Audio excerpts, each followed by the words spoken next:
এরে জালিম, আমি আর তুমি ছাড়া দুনিয়ার সব মালিককে টাইম দেয়।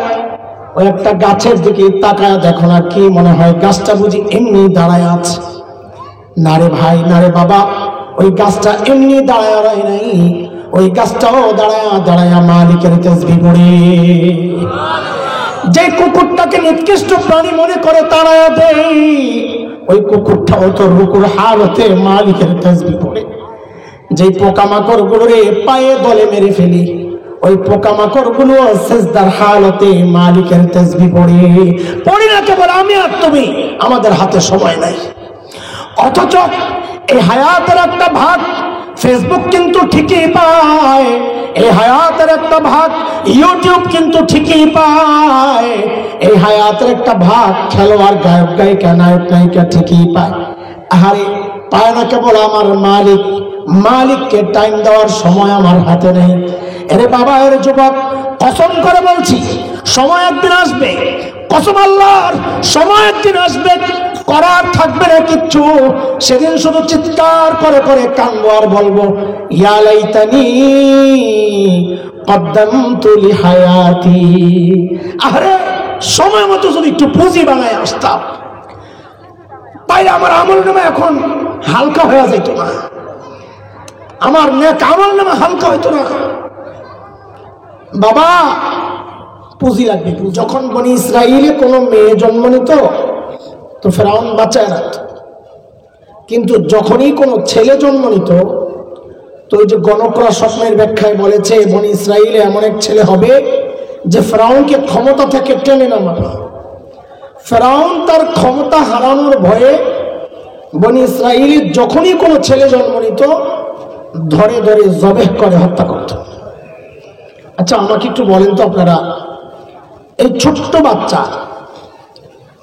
সদ্যজাত, যার শরীরের হাড্ডিগুলো এখনো গোশতের মতো নরম, এই ছোট্ট বাচ্চা ফেরাউনের মতো এমন শক্তিশালী বাচ্চাকে ক্ষমতা থেকে নামাতে পারত? বলেন বলেন, এটা সম্ভব? তো ফেরাউন এই ছোট্ট বাচ্চাদেরকে এত ভয় পেত কেন? কারণটা কি? কারণ হচ্ছে এটা আল্লাহ তাআলার দুনিয়া পরিচালনার একটা সিস্টেম।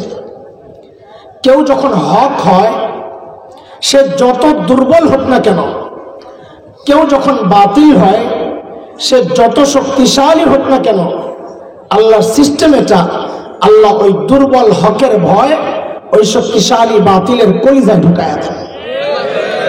এর এক জ্বলন্ত প্রমাণ হচ্ছে বাংলাদেশের আলেম ওলামা।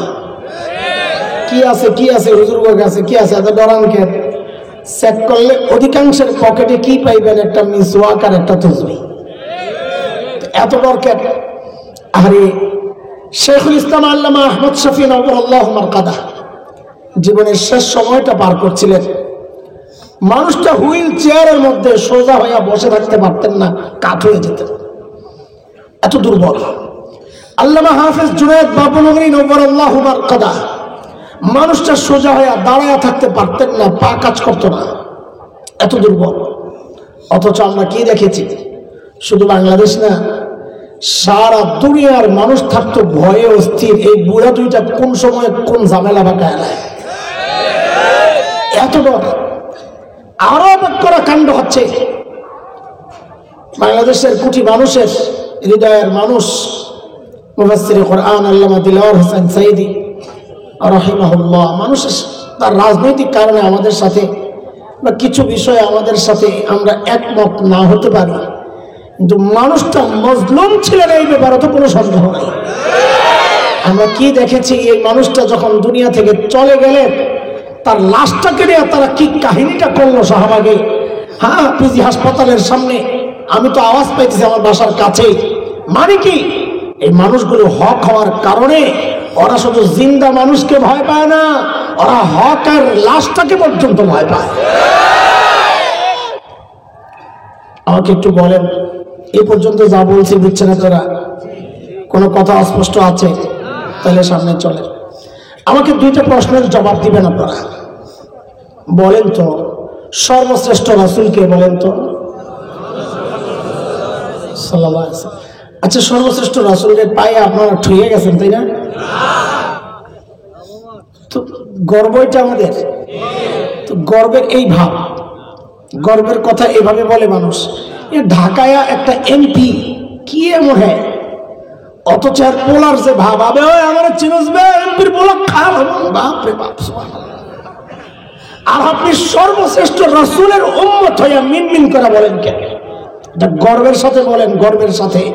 মানে গর্ব কেমনে আমি শিখাইয়া দেই, ছোট্ট একটা শব্দ জুড়ে দেন, তাইলে গর্বের বিষয় হয়ে যাবে। যদি জিজ্ঞেস করা হয় সর্বশ্রেষ্ঠ রসুলকে, তো বলবেন আমাদের রসুল মুহাম্মদুর রাসূলুল্লাহ। এবার বলেন তো, দেখেন তো আগের কথার সাথে আর এখনের পার্থক্য হয় কিনা। বলেন সর্বশ্রেষ্ঠ রসুলকে। আচ্ছা, এখানে নাম্বার একটু কম পাইছেন, আরেকটা প্রশ্ন করি, এই জায়গায় পুরো অ্যান্সার করা লাগবে, তাইলে এবারে যে পাশ করে দিব ইনশাআল্লাহ। আচ্ছা বলেন তো, রোগী যদি ছোট হয়, এই আমি গলা ব্যথা করতেছে, ভাঙ্গা রয়েছে, এমনি তো ভাঙ্গা গলা আরো ব্যথা করতেছে, এই ছোট্ট রোগের চিকিৎসার জন্য মানুষ কই যায়? এলাকার ডাক্তার না দেশের সবচাইতে বড় ডাক্তার? মাশাআল্লাহ 100।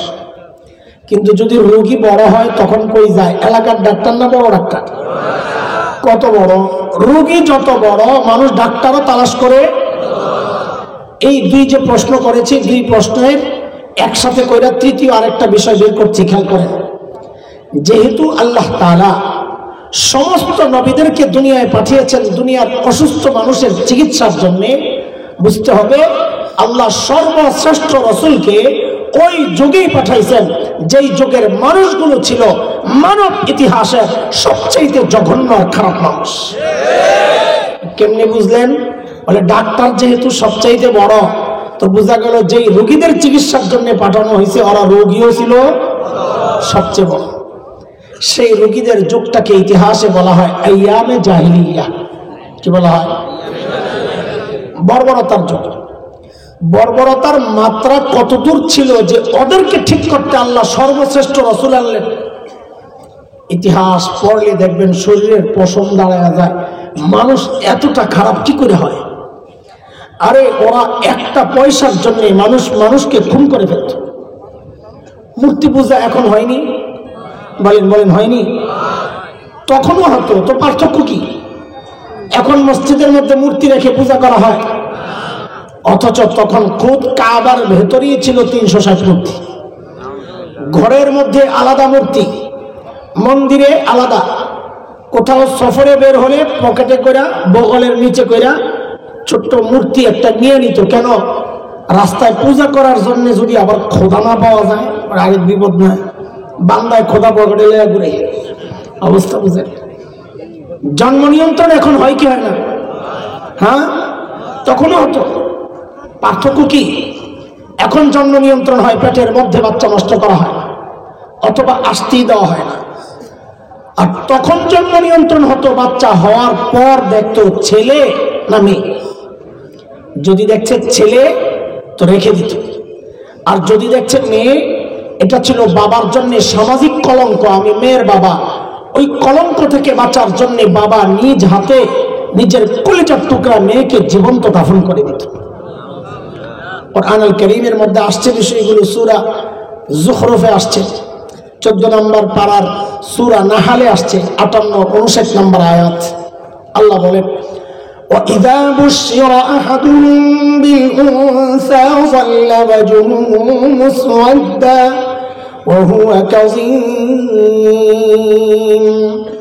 يَتَوَارَى مِنَ الْقَوْمِ مِنْ سُوءِ مَا بُشِّرَ بِهِ أَيُمْسِكُهُ عَلَى هُونٍ أَمْ يَدُسُّهُ فِي التُّرَابِ أَلَا سَاءَ مَا يَحْكُمُونَ।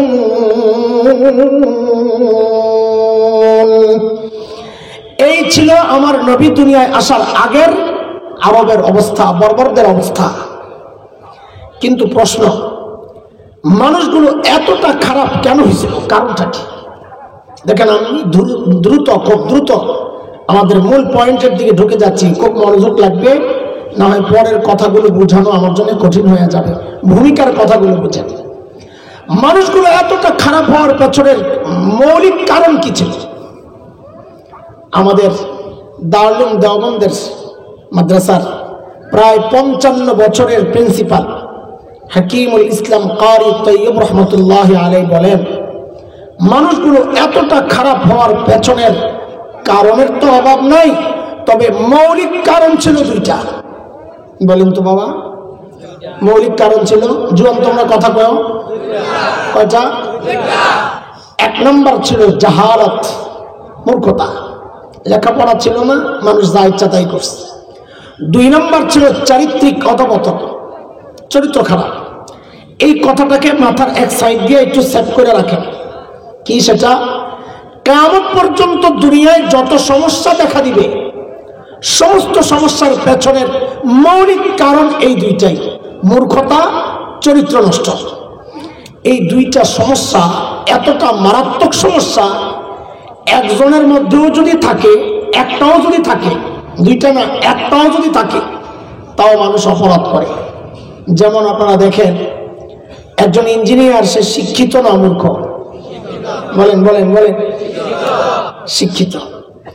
অথচ আমরা কি দেখেছি কিছুদিন আগে, ইঞ্জিনিয়ার সাহেব সরকারি কাজের টেন্ডার পেয়ে ব্রিজ বানাইতে গেছেন, তো ব্রিজের মধ্যে রডের বদলে বাঁশ ঢুকাই দিচ্ছে।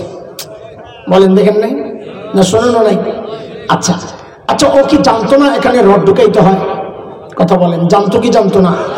জানতো কি জানতো না? বাঁশ কেন ঢুকাইলো? চরিত্র খারাপ, জানার সমস্যা না। তাহলে বলেন মৌলিক সমস্যা কয়টা? বলেন বলেন, মৌলিক সমস্যা মুখস্থ। আমি এটা বারবার বলাচ্ছি কারণ এটা আমার মূল পয়েন্ট।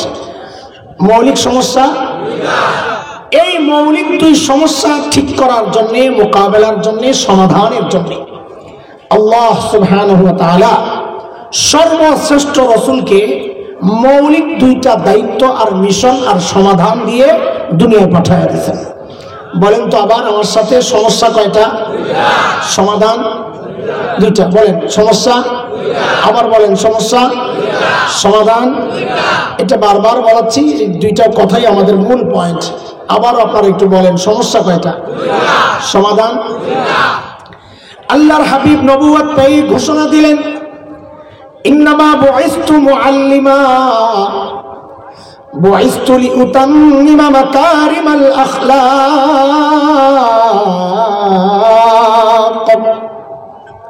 নবী ঘোষণা দিলেন, আল্লাহ আমাকে শিক্ষক বানায়া দুনিয়ায় পাঠাইছেন। কি বানায়া?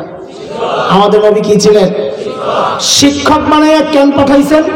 ওই যে মৌলিক 2 সমস্যার এক সমস্যা মূর্খতা, ওই মূর্খতা দূর করার জন্য। বলেন আমাদের নবীকে আল্লাহ কি বানায়া পাঠাইছেন? এটা মনে রাখেন, আমি আবার জিজ্ঞেস করবো ইনশাআল্লাহ। আমাদের নবী কি ছিলেন? শিক্ষক ছিলেন। 2 নম্বর নবী বলেন, আল্লাহ আমাকে সর্বোচ্চ উন্নত চরিত্র দিয়ে দুনিয়ায় পাঠিয়েছেন। কেন? আমি যেন এই চরিত্রহীন মানুষগুলোর পেছনে মেহনত করে করে ওদেরকে মানব ইতিহাসের শ্রেষ্ঠ চরিত্রবান মানুষ বানাতে পারি। আবারও পিছনের দিকে যাই, আমাদের নবী যেন কি ছিলেন? জোরে বলেন, একটু খেয়াল করেন। কিছু কথা এখন বলতে চাই। অনেকের কাছে মনে হবে আপনাদেরকে কষ্ট দেওয়ার জন্য কথাগুলো বলছি, আল্লাহ সাক্ষী। আপনাদেরকে খোঁচানোর জন্য, কষ্ট দেওয়ার জন্য এই কথাগুলো বলছি না, বলবো না। কথাগুলো শুধুই বলছি আপনাদের হৃদয়ে আফসোসের আগুন জ্বালাইতে, যে আহারে কি করলাম। ভুল বুঝলেন না আমাদেরকে। কি সেটা? দেখেন, আপনারা যারা মাদ্রাসায় পড়েন নাই, আপনাদের গর্বের উপলক্ষের শেষ নাই। কেউ ডাক্তার, তার গর্ব। কেউ ইঞ্জিনিয়ার, তার গর্ব। কেউ ডক্টর, পিএইচডি করা, তার গর্ব। কেউ শিল্পপতি, তার গর্ব। কেউ জনপ্রতিনিধি, তার গর্ব। কারো ছেলে মেয়ে ইউরোপ আমেরিকায় থাকে, তার গর্ব। আমরা যারা মাদ্রাসাওয়ালা, এখানে আমি কওমি আলিয়া আলাদা করতে চাই না। আমরা যারা মাদ্রাসায় পড়ছি, পড়াচ্ছি, আপনাদের মতো গর্বের এত উপলক্ষ আমাদের নাই। তবে একটা উপলক্ষ আমাদের বড় স্ট্রং। সেটা কি? আমরা যারা মাদ্রাসায় পড়ি, যাই পড়ি না কেন জানেন, আমাদের এই সমস্ত লেখাপড়ার গোড়ায় মুহাম্মদুর রাসূলুল্লাহ সাল্লাল্লাহু আলাইহি ওয়াসাল্লাম। যাই বলি, আমি আমার ওস্তাদের কাছে পড়েছি, তিনি তার ওস্তাদের কাছে পড়েছেন, তিনি তার ওস্তাদের কাছে, এইভাবে এইভাবে যে শেষ যায় কোথায়? মুহাম্মদ রাসূলুল্লাহ সাল্লাল্লাহু আলাইহি ওয়াসাল্লাম। যেমন ধরেন আমরা বুখারী শরীফ পড়েছি, এখানে অনেক আছেন বুখারী পড়েছেন, পড়াচ্ছেন এমনও আছেন, ওস্তাদও আছেন, নিশ্চয়ই দাওরাহ হাদিস মাদ্রাসা যেহেতু, আলহামদুলিল্লাহ আমিও পড়েছি। বুখারীর প্রথম হাদিস ইন্নামাল আ'মালু বিন্নিয়াত, লম্বা হাদিস। এই হাদিসটা আমি তো ঢাকার ফরিদাবাদ মাদ্রাসায় পড়েছি, আমার উস্তাদ মুহতারাম ছিলেন শাইখুল হাদিস আল্লামা আব্দুল হাফিজ রাহমাতুল্লাহি আলাইহি। এই হাদিসটা আমি ভারতের দেওবন্দ মাদ্রাসায় পড়েছি, আমার উস্তাদ ছিলেন শাইখুল হাদিস আল্লামা নাসির খান রাহমাতুল্লাহি আলাইহি। আমার এই দুই উস্তাদের উস্তাদ মানে আমার দাদা উস্তাদ শাইখুল আরব ওয়াল আজম হযরত হুসাইন আহমদ মাদানী নওয়ারাল্লাহু মারকাদা, তার উস্তাদ ছিলেন এই হাদিসের শাইখুল হিন্দ মাহমুদ হাসান দেওবন্দি রহমতুল্লাহ আলাইহি। তার উস্তাদ ছিলেন ব্রিটিশ বিরোধী আন্দোলনের অন্যতম সিপাহসালার মুজাহিদ মিল্লাত ইমাম কাসিম নানুতুবি রহমতুল্লাহ আলাইহি। তার উস্তাদ ছিলেন এই হাদিসের শাহ আব্দুল গনি মুজাদ্দিদ দেহলভী রহমতুল্লাহ আলাইহি। তার উস্তাদ ছিলেন শাহ মোহাম্মদ ইসহাক আদ-দেহলভী রহমতুল্লাহ আলাইহি। তার উস্তাদ ছিলেন শাহ আব্দুল আজিজ মুহাদ্দিস দেহলভী রহমতুল্লাহ আলাইহি। তার উস্তাদ ছিলেন শাহ ওয়ালিউল্লাহ মুহাদ্দিস দেহলভী রহমতুল্লাহ আলাইহি। তার উস্তাদ ছিলেন আবু তাহের আল মাদানী রহমতুল্লাহ আলাইহি। তার উস্তাদ ছিলেন ইব্রাহিম কুর্দি রহমতুল্লাহ আলাইহি। তার উস্তাদ ছিলেন আহমদ আল কুশাশি রহমতুল্লাহ আলাইহি। তার উস্তাদ ছিলেন আহমদ আশ-শানাবি রহমতুল্লাহ আলাইহি। তার উস্তাদ ছিলেন মুহাম্মদ আর-রমালি রহমতুল্লাহ আলাইহি। তার উস্তাদ ছিলেন জৈনুদ্দিন আল মিসরি রহমতুল্লাহ আলাইহি। তার উস্তাদ ছিলেন আহমদ ইবনে আলী আল হাজ আল আসকালানি রহমতুল্লাহ আলাইহি। তার উস্তাদ ছিলেন ইব্রাহিম আত-তানুখি রহমতুল্লাহ আলাইহি। তার উস্তাদ ছিলেন আবুল আব্বাস আল হাজ্জার রহমতুল্লাহ আলাইহি। তার উস্তাদ ছিলেন আবু আলী আজ-জুবাইদি রহমতুল্লাহ আলাইহি। তার উস্তাদ ছিলেন আবুল ওয়াক আস-সিবজি রহমতুল্লাহ আলাইহি। তার উস্তাদ ছিলেন আবুল হাসান আদ-দাউদি রহমতুল্লাহ আলাইহি। তার উস্তাদ ছিলেন আবু মুহাম্মদ আস-সারাখসি রহমতুল্লাহ আলাইহি। তার উস্তাদ ছিলেন আবু আব্দুল্লাহ ফিরাবি রহমতুল্লাহ আলাইহি। তার উস্তাদ ছিলেন মুহাম্মদ ইবনে ইসমাঈল ইমাম বুখারী রহমতুল্লাহ আলাইহি। তার উস্তাদ ছিলেন হুমায়দি রহমতুল্লাহ আলাইহি। তার উস্তাদ ছিলেন সুফিয়ান ইবনে ওয়াইনা রহমতুল্লাহ আলাইহি। তার উস্তাদ ছিলেন ইয়াহইয়া ইবনে সাঈদ আল আনসারী রহমতুল্লাহ আলাইহি। তার উস্তাদ ছিলেন মুহাম্মদ ইবনে ইব্রাহিম আত-তাইমি রহমতুল্লাহ আলাইহি। তার উস্তাদ ছিলেন আলকামা ইবনে ওয়াক্কাস আল-লাইসি রহমতুল্লাহ আলাইহি। তার উস্তাদ ছিলেন উমর ইবনুল খাত্তাব রাদিয়াল্লাহু আনহু। তার উস্তাদ ছিলেন মুহাম্মদুর রাসূলুল্লাহ সাল্লাল্লাহু আলাইহি ওয়াসাল্লাম। এটা আমাদের গর্ব, আমাদের গর্বের পরিচয়, এটা আমাদের শিক্ষার ঘোড়ায় মুহাম্মদুর রাসূলুল্লাহ।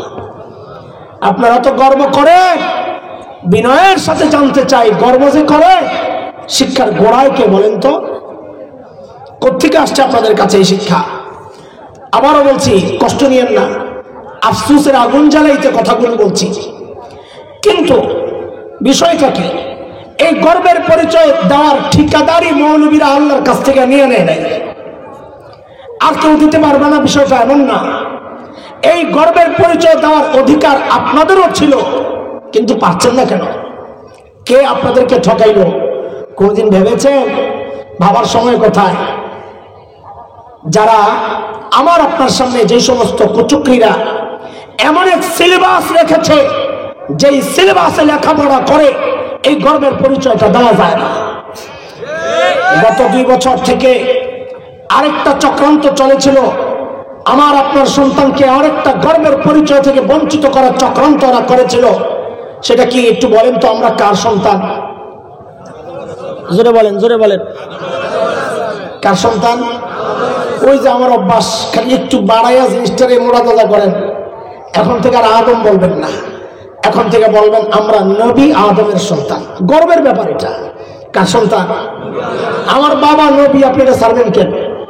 এমপি সাহেবের নাম আব্দুল্লাহ, এমপি তার নাম আব্দুল্লাহ। ছেলেকে যদি জিজ্ঞেস করা হয় তুমি কার ছেলে, ও কি বলবে? আমি আব্দুল্লাহ সাহেবের ছেলে। কি বলবে? কি বলবে? তো ও যদি বাপের নামের সাথে এমপি না ছাড়ে, তো আপনি আপনার বাপের নামের সাথে একটা সম্মানজনক পোস্ট আছে নবী, ওটা কেন ছাড়েন? গর্বের জায়গায় গর্বের শব্দ বলা লাগবে। বলেন আমরা কার সন্তান?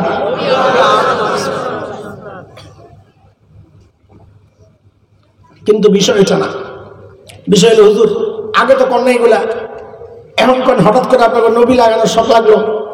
কারণ কি জানেন? আগে কই নাই, ওরা আমরা আগে ইট মারে নাই, এখন ইট মারছে, আমরা পাটকেল মারতেছি। বলে কেমনে কেমনে? মানুষ গণনার আগের সিস্টেমটার নাম ছিল আদমশুমারি। কি ছিল? হঠাৎ একদিন ঘুম থেকে উঠে দেখি যে আদম কাটা গেছে, নতুন নাম কি? জনশুমারি। কোনদিন জানতে চেয়েছেন এ ভাই আদম কেন কাটছো? জানতে চেয়েছেন? কাউকে জিজ্ঞেস করেছেন আদম কেন কাটা হলো? না, জিজ্ঞেস করবেন না, কারণ এগুলো নিয়ে আপনাদের মাথা ব্যথা নাই। আপনাদের মাথা ব্যথা হইলো আলুর দাম বেড়ে গেছে, পেঁয়াজের দাম বেড়ে গেছে, চলবো কেমনি? এগুলো মাথা ব্যথা সব মৌলবী। ওলামাদের প্রতিবাদের মুখে ওরা যে চক্রান্তটা শুরু করেছিল সেটা কি? আমার সন্তানকে শেখানো হচ্ছিল আমাদের পূর্বপুরুষ মানুষ ছিল না, বানর ছিল। তো বানর আসে কোত্থেকে? জঙ্গল থেকে, কন্যা। এখানেও আমাদের আরেকটা গর্বের পরিচয় আঘাত করা হয়েছে। আমাদের পূর্বপুরুষ জঙ্গল থেকে আসে নাই, আমাদের পূর্বপুরুষ জান্নাত থেকে আসছে। আপনি দেখেন কিভাবে ধরে ধরে আমাদের গর্বের পরিচয়গুলো কাটা হচ্ছে। কিন্তু আপনারা সব চুপচাপ। ওলামাদের প্রতিবাদের মুখে ওরা পিছু হটতে বাধ্য হলো। কিন্তু আপনাদের কাছে আমাদের জিজ্ঞাসা, প্রতিবাদ ওলামারা কেন করবে? ওলামাদের ছেলেরাই ঘোড়ার ডিমের সিলেবাস পড়ে না, পড়বে না। আমাদের সন্তান তো কলা কলা রাসূলুল্লাহ পড়বে। প্রতিবাদ তো আপনাদের করার কথা, আপনারা প্রতিবাদ তো করেন নাই, বরং বহু পোড়া কপাল এই প্রতিবাদী আলেমদের বিরুদ্ধাচরণ করেছে। বহু পোড়া কপাল এই প্রতিবাদকে রাজনৈতিক বক্তব্য আখ্যা দেওয়ার চেষ্টা করেছে। দোস্ত, সব জায়গায় রাজনীতি টাইনেন না। এটা রাজনীতির ব্যাপার না, এটা আমার ইমানের ব্যাপার, এটা আমার বিশ্বাসের ব্যাপার, এটা আমার আকীদার ব্যাপার, এটা আমার চেতনার ব্যাপার। মনে করে আকাশের শকুনের আনাগোনা পরিলক্ষিত হচ্ছে, শয়তান কিন্তু যায় নাই।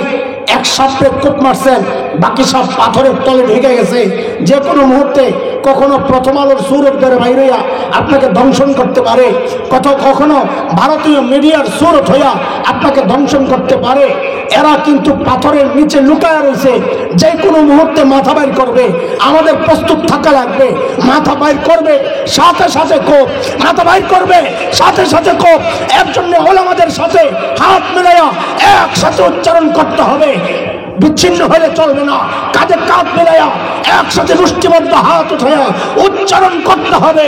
বাংলাদেশে নাস্তিকতার চর্চা করতে দেওয়া হবে না, দেওয়া হবে না।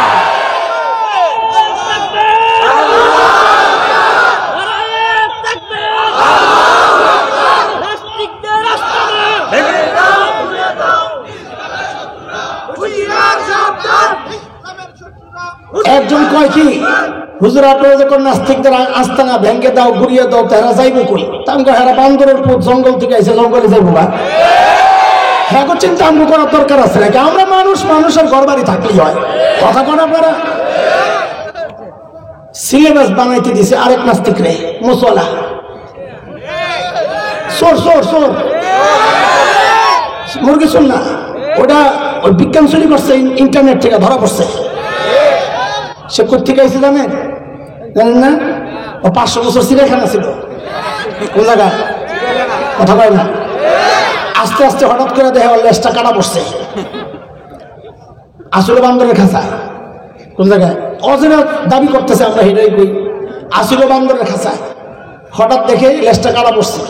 আস্তে আস্তে মেরুদণ্ড সোজা হয়ে গেছে, হঠাৎ দেখে পুরা খাড়া হয়ে গেছে। তখন একদিন হঠাৎ করে সবাই ডাক দিয়ে কয়, আই এম জাফর ইকবাল।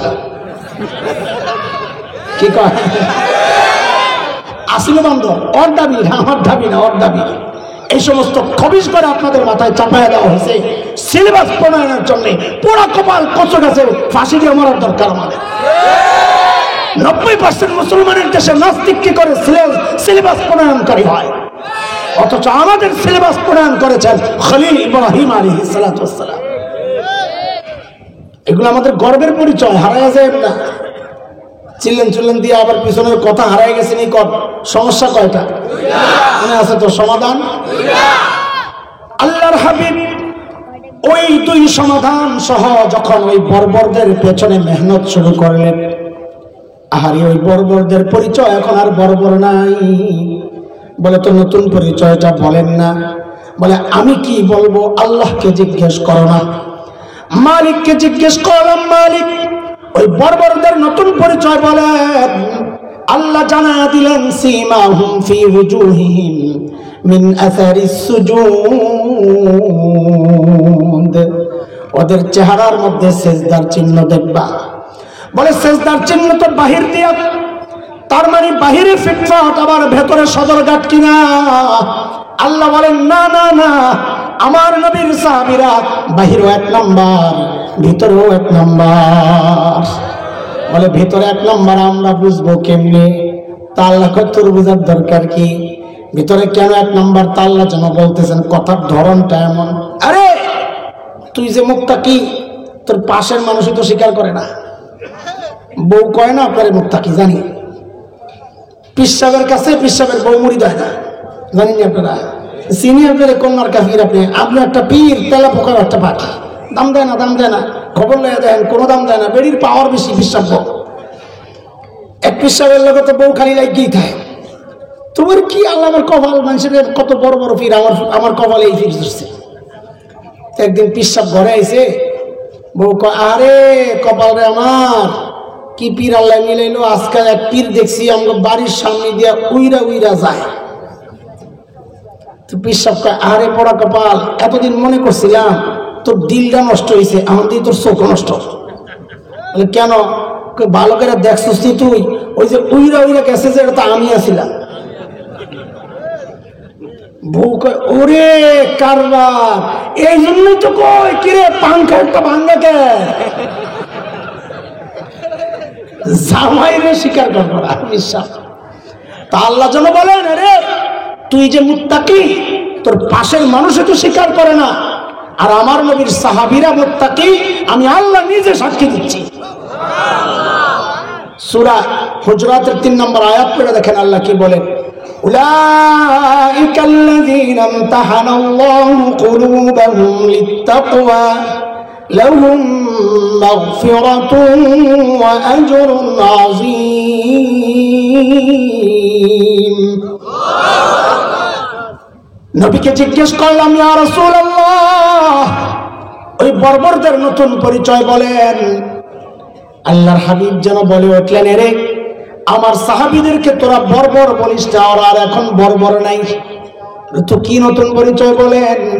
তো নবী বলেন খায়রুল কুরুনি করনি, ওরা আর বর্বর নাই, ওরা এখন মানব ইতিহাসের সর্বশ্রেষ্ঠ মানুষ হয়ে গেছে। রাখো শুনে, রাত তো অনেক হয়েছে, আবার ওই যে সাউন্ড সিস্টেমে ওদের খুব টানে। আমি আমার দুর্বলতা ঢাকার জন্য বলতেছি না, আমি তো দুর্বলই। বউ যদি একটু রাগী হয় তো জামাইয়ের একটু নরম হইতে হয়, এই একটু দুর্বল ভাব দেখাইতে হয়, নাহলে সংসার টিকে না। জামাই গরম হইলে বউয়ের একটু নরম হইতে হয়, নাহলে সংসার টিকে না। দুইজন গরম হইলে সংসার ভেঙে যায়, দুইজন নরম হইলে ফলাফল নষ্ট হয়ে যায়। কথা ঠিক নেই? একজনের একটু ব্যালেন্স করতে হয়। তো আমরা বয়ানের সময় এরকমই, মাইক খারাপ হইলে বক্তার যদি গলাটা ভালো থাকে তো কোনো রকম চালান যায়, অথবা বক্তার গলা ভাঙ্গা মাইকের গলা ঠিক আছে তাও চালান যায়। কোনো জায়গায় যায় যদি বুঝি মাইকেরও গলা ভাঙ্গা, আমি তো আগের থেকেই গলা ভাঙ্গা, তাইলে ওই সংসার ঠিকানো বড় মুশকিল। তখন আত্মীয় স্বজন বুঝাইয়া করে আগাইতে হয়, বাচ্চাটির মুখের দিকে তাকাইয়া কোনো রকম মাইন্ডা নেই। তা আপনারাও আত্মীয় স্বজনের মতো আমার একটু সাপোর্ট দিয়া যে মাদ্রাসার দিকে তাকাইয়া হুজুর বয়ানটা একটু চালাই আনেন। ও আমার বাচ্চা হইলো মাদ্রাসা আর কি, ঠিক আছে না? আপনারা আত্মীয় স্বজনের ভূমিকা রাখা যাবে না ইনশাল্লাহ। এই যে এতক্ষণ কথাবার্তা যা কইছি, আমি যেই লাইনে কথা শুরু করছি দেখলাম যে এইভাবে কথা কইলে 3টা বাজবে রাত্রে। তো 3টা বাজলে তো আর থাকতেন না, এটা আমিও বুঝি, আমিও পারতাম না, এটা আমিও জানি। তো একটা কাজ করি, শুনে বয়ানদারে একটু ছোট করে লাগে। ছোট মানে কথা চুরি করুন না, এটা আবার ডরাইয়েন না। ওই ছোট্ট পোটলার মধ্যে যাইতে ঢুকাইয়া দিই, মুখস্থ করণ লাগবো না। না নিয়ত করেন নাই? আজকে পুরা বয়ান শুরু থেকে এই পর্যন্ত যা করছি, সামনে যা করব, আপনাদের 2টা পোটলা বানিয়ে দিই, সুবিধা হইব না কন? হ্যাঁ 2 পোটলা। কয় পোটলা বয়ান আজকে বলাবেন? কথা কয়? হ্যাঁ কয় পোটলা? 2 পোটলা। মোট 6 কথার বয়ান, শুরু থেকে এ পর্যন্ত যা বলেছি, সামনে যা বলবো ইনশাআল্লাহ। মোট কয় কথার বয়ান বলেন? কয় কথা? 3 কথা সাহাবীদেরকে নিয়ে বলেন, আর 3 কথা আমার মতো জাহেল যারা তাদেরকে নিয়ে। সাহাবীদেরকে নিয়ে 3 কথা কি, এটা মুখস্থ করেন আমার সাথে। কি বলেন আমার সাথে? আমি যা বলি হুবহু তাই বলবেন, জবাব দিয়েন না, জবাব পরে। আগে আমারটা উচ্চারণ করেন। বলেন সবাই, ওরা ছিল কি? ওরা মানে কারা? সাহাবায়ে কেরাম। বলেন ওরা ছিল কি?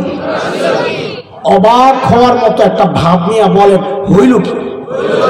আবার বলেন ওরা ছিল কি? হইল কি? মাঝখানে ঢুকলো কি? এটা একটু বুঝেন তো, বলতে মজা লাগবে। ওরা ছিল কি? ছিল মানব ইতিহাসের সবচাইতে খারাপ মানুষ। বলে এই কথা বারবার কোত্থেকে বলেন? বলে তুমি হিসাব মিলাও, ডাক্তার যেহেতু সবচাইতে বড়, বোঝা গেল যেই রোগীদের চিকিৎসার জন্য আনা হয়েছে ওই রোগীরাও ছিল সবচেয়ে, তো ছিল কি? সবচেয়ে খারাপ মানুষ। হইল কি? সবচেয়ে আশ্চর্য কথা, সবচেয়ে খারাপ মানুষ সবচেয়ে ভালো মানুষ কেমনে হয়? ক্লাসে যেই ছেলেটা ফেল করে, ও খুব পরিশ্রম করলে পাশ করার মতো হয়, 1 নম্বর তো হয় না। আরে বলেন না, আপনারা বুঝেন না এই কথা? এখানে তো তাই হয়েছে। ছিল ফেল করা ছাত্র, সবচেয়ে খারাপ লোক। সেই মানুষগুলো কিসের ছোঁয়ায়, কোন কারণে সর্বশ্রেষ্ঠ হয়ে গেল? মাঝখানে কি ঢুকছে? বলে কোরআনুল কারীম। বলেন কি ঢুকছে? বলেন কি ঢুকছে? আবার বলেন, আবার বলেন, ওরা ছিল কি? হইল কি? মাঝখানে ঢুকলো কি? এবার জবাব দেন, ওরা কি ছিল? সবচেয়ে খারাপ। হইল কি? কিসের ছোঁয়ায় মাঝখানে কি ঢুকছে? এই 3 কথারে একটা পোটলা বানায় গিট্টু দিয়ে পকেটে আসেনি, পকেট রাখেন, আরেকজনের পকেটে হাত দিয়েন না, রাখেন। চলেন আমরা 3 পোটলা বানাই। সাহাবায়ে কেরাম যেই পাপাচারে লিপ্ত ছিল ওগুলা ছাড়লেন। আমরা এই সমাজের মানুষ কি করলাম? ওই পাপাচার গুলাকেই ধরলাম বেশি মাত্রায়, আরো বেশি। আপনি খেয়াল করেন, বর্বর আরবরা কখনো দেশের লক্ষ লক্ষ কোটি টাকা বাহিরে পাচার করছে? এই সমাজের বর্বরতা করেছে। কথা বলেন, করে নাই? বর্বর আরবরা 1-2 মাসের মধ্যে হাজার হাজার ছোট্ট ছোট্ট বাচ্চাকে গুলি করে হত্যা করেছে। এই সমাজের বর্বররা তাই করেছে। কথা বলেন, কথা বলেন। ওরা যা করেছে আমরা শুধু করি না, তার চেয়ে আরো বেশি মাত্রায় করি। সাহাবায়ে কেরাম যে কোরআন ধরে সর্বশ্রেষ্ঠ মানুষ হয়ে গেলেন, আমরা সেই কোরআনকে ছাড়লাম। বলেন, এই যে যা করছি এটা আমাদের জন্য আফসোসের কাজ না গর্বের কাজ? বলেন, যা করছি এটা আফসোস না গর্ব? আমাদের 3 কথা মিলে এলাম। বলেন ধরলাম কি? কি ধরছি? ওই পাপাচার আর কি। বলেন ধরলাম কি? আফসোসের সঙ্গে বলেন ছাড়লাম কি? এবার মুনাজাতের মতো হাত টান, এরকম হাত টান, এরকম হাত টান, ওটা কপালে একটা জোরে বাড়ি মারার কর, আহারে করলাম কি? এখানে একজনের আহারটা উচ্চারণটা ঠিক হয়েছে, বাকিদের উচ্চারণ ঠিক হয় নাই। সিফাত মাখরাজ হুজুররা বুঝবো, এগুলা পিড়া না দিলে হয় না। আচ্ছা ঠিক আছে, আবার চেষ্টা করেন। বলেন ধরলাম কি? ছাড়লাম কি? আরে করলাম কি? শাবাশ, মাশাআল্লাহ। পিড়ার ডরে ঠিকই উচ্চারণ বাড়িয়েছে, দেখছেন? হ্যাঁ, পিড়ারে সবাই ডরায়। কয় কথা হইল? এই 3 কথারে আরেক প্যাকেট। কয় প্যাকেট হয়েছে? কথা কয়টা? এই দেখবেন আমি বয়ান এতক্ষণ যা করছি, সামনে যা করব, এই 6 কথা দিয়ে ব্রেকেট দিয়ে দিলাম, এর বাইরে আমি নেই। যা করতেছি বকর বকর যা করতেছি সব এই 6 কথার ভিতরেই ঘুরতেছে। সাহাবী ছিল কি? হইল কি? কিসের ছোঁয়ায় মাঝখানে ঢুকলো কি? কোরআন। আমরা ধরলাম কি? ছাড়লাম কি? আরে করলাম কি? এই দেখবেন এই 6 কথার বাইরে আমি নেই। তাহলে আপনাদের পড়াটা মনে রাখা সহজ হয়ে গেল না? এবার বলেন, এবার বাড়ি নেওয়া যাবে তো ইনশাআল্লাহ? হ্যাঁ, কয় কথার বয়ান নেওয়া যাবে না আজকে? না, 6 কথা হইলো 2 প্যাকেট। প্যাকেট আরেকটা আছে, শেষে বাঁধবো, ওটা সময় লাগবো না, 1 মিনিট লাগবে। ডরায়েন না আবার যে আল্লাহ রে এখন 1 প্যাকেটই শুরু করে নাই, প্যাকেট বলে আরো 2টা রয়েছে, খোদা সারছে আজকে। না, ডরায়েন না, ডরায়েন না। আপনাদের চেয়ে বেশি ক্লান্ত আমি। বলছি না সারাদিন পড়াইছি, আমি তো সারাদিন আজেই আসছিলাম না। এই বগর বগর বগর বগর চলতেই আছে, ভাঙ্গা গলা। এটা ফাড়াবাস দুনিয়ার মানুষে ফাড়াবাস দিয়ে মারামারি করে, ওই হিম্মত লয়ে আমি চেষ্টা করতেছি যে ফাড়াবাস দিয়ে যদি বাড়ি দেওয়া যায় তো ফাড়াবাস দিয়ে কথাও দিলে কথা দেবো নাকি, কথা কন বুঝেন তো আপনারা? ফাড়াবাসের কথা বুঝেন তো না? মাশাআল্লাহ। চলেন ওই পুটলাটা বের করেন ডান পাশের পকেটের। কয় কথা? কাদেরকে নিয়ে ছিল কি বলা হয়েছে? বর্বর আরবরা ছিল কি বলা হয়েছে? কি 1 পয়সার জন্য যেন মানুষ খুন করতো, মনে আছে? সফরে বের হলে পূজা যেন মিস না হয়, সাথে করে মূর্তি নিয়ে যাইতো, মনে আছে? এটা হলো ছিল। সেই মানুষগুলা নববী শিক্ষা, নববী দীক্ষায়, নবীর আদর্শের ছোঁয়া পেয়ে কোরআনের ছায়া তলে আসে সেই মানুষগুলোর পরিবর্তনটা একটু দেখে। সমস্ত সাহাবী আমাদের জন্য আদর্শ। যে কোনো একজনের কথা বললে আপনারা বুঝবেন আরে কি পরিবর্তন। আমি একজন সাহাবীর কথা একটু আপনাদেরকে শোনাচ্ছি। আল্লাহর নবীর এক সাহাবী ছিলেন হযরত সাঈদ ইবনে আমির আল জুমাহি। দেখেন আপনাদেরকে উড়া উড়া কোন বানানো কিসসা গল্প এগুলো আপনাদেরকে আমি শোনাচ্ছি না, প্রত্যেকটা অথেন্টিক দালিলিক। আমার কাছে দলিল আছে, কারণ লাগিয়ে নেবেন। এই যে গল্প শোনাচ্ছি, আরবের এক বিখ্যাত কিতাব আছে সুয়ারুম মিন হায়াতিস সাহাবা, বাংলাদেশের বাজারও আসছে, এটা বাংলাও বের হয়েছে। ওই কিতাবের প্রথম ঘটনা এটা, যেটা আমি আপনাদেরকে শোনাতে চাচ্ছি, প্রমাণ দিলাম। হযরত সাঈদ ইবনে আমির মুসলমান হয়েছেন একটু দেরিতে, কিন্তু দেরিতে মুসলমান হলে কি হবে?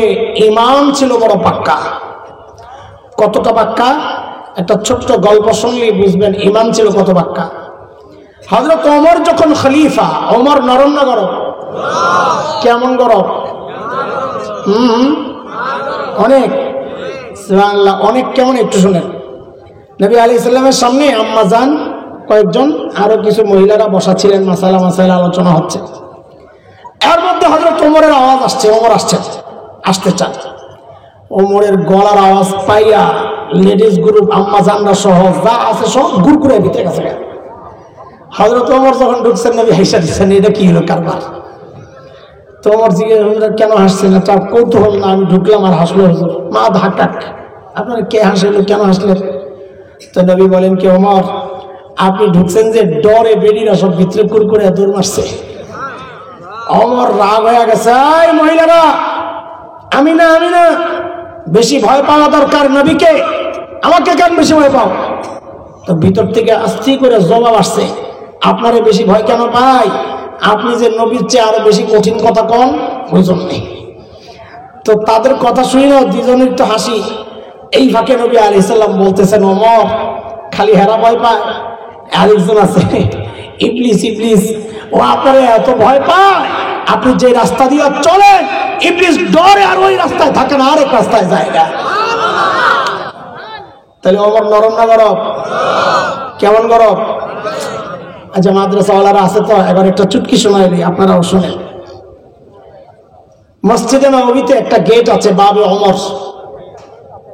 ওই কত 21 মনে হয়, 21 বা 19 এরকমই হবে, বা 20, এই সামনের দিকে বাবে ওমর গেট। সম্ভবত হযরত ওমর এদিকে আসা যাওয়া করছেন, তো স্মৃতি হিসাবে গেটের নাম বাবে ওমর। শিয়ারা হযরত ওমরের সাথে বিদ্বেষ খুব, এই জিদ্দে ওরা ওই গেটটা দিয়ে আসা যাওয়া করে না। ওমর যেদিকটা চলছে আমরা চলব না।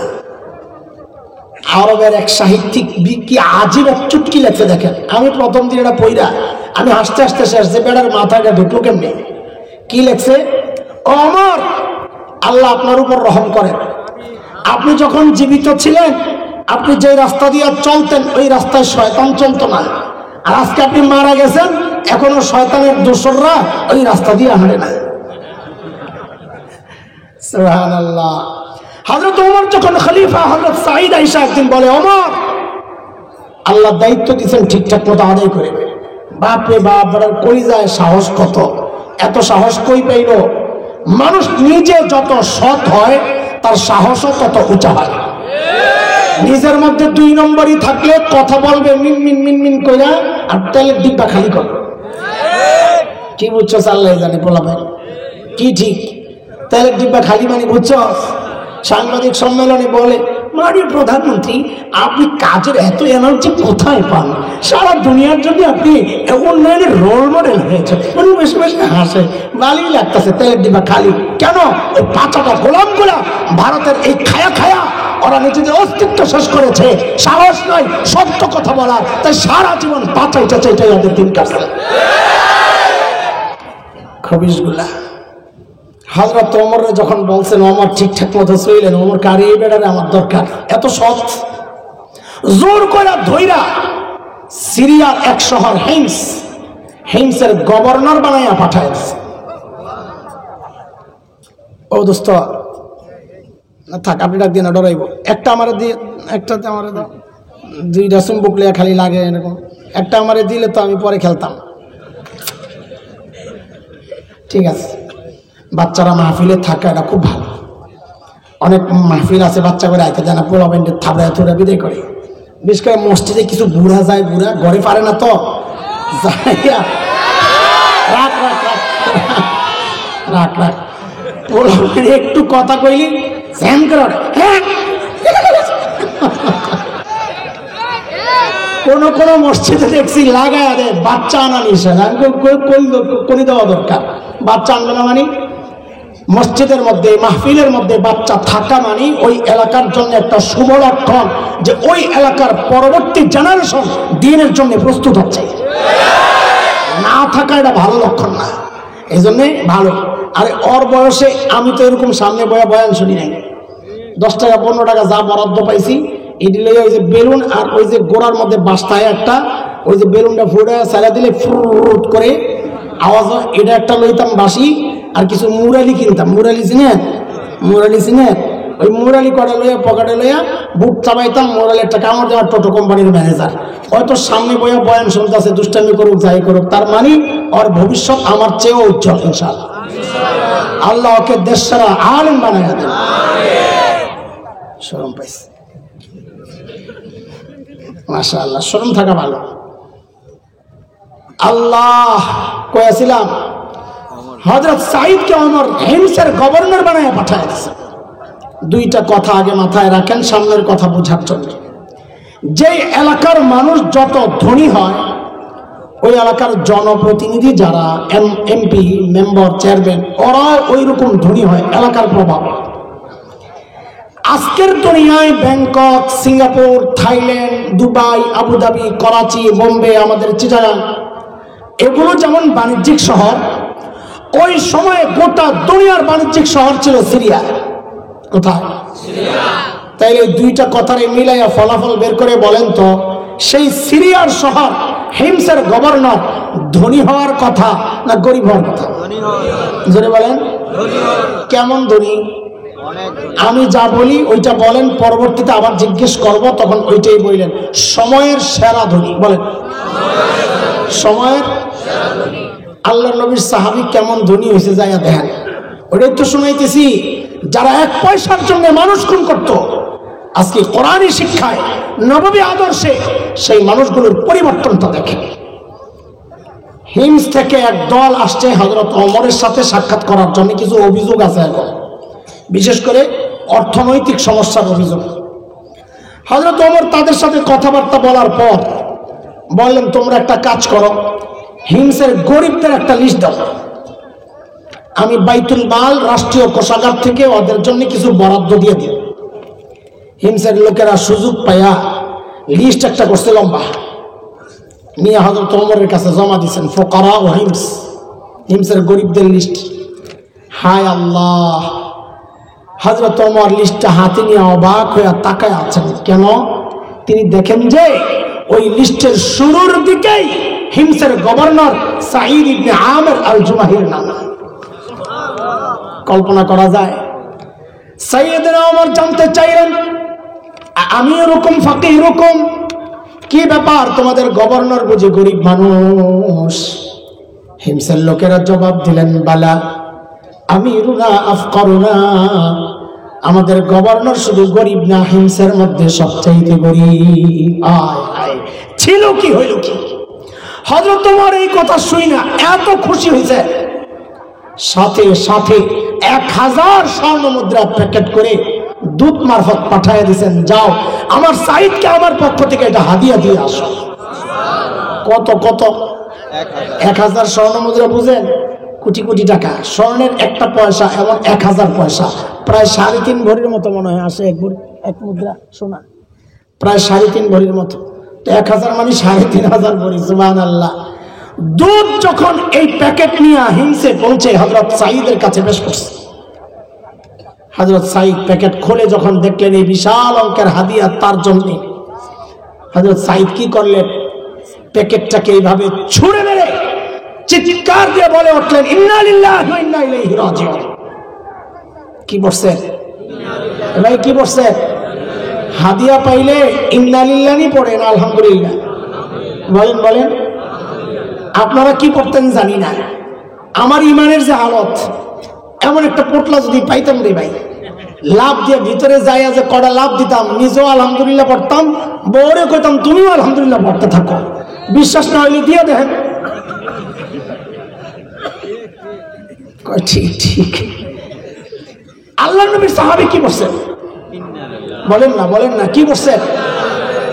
বিবি তো ভেতর থেকে ডরায় গেছে, আল্লাহ রে মদিনা থেকে দূত আসছে, না জানি কোন দুঃসংবাদ নিয়েছে, আল্লাহ জানে।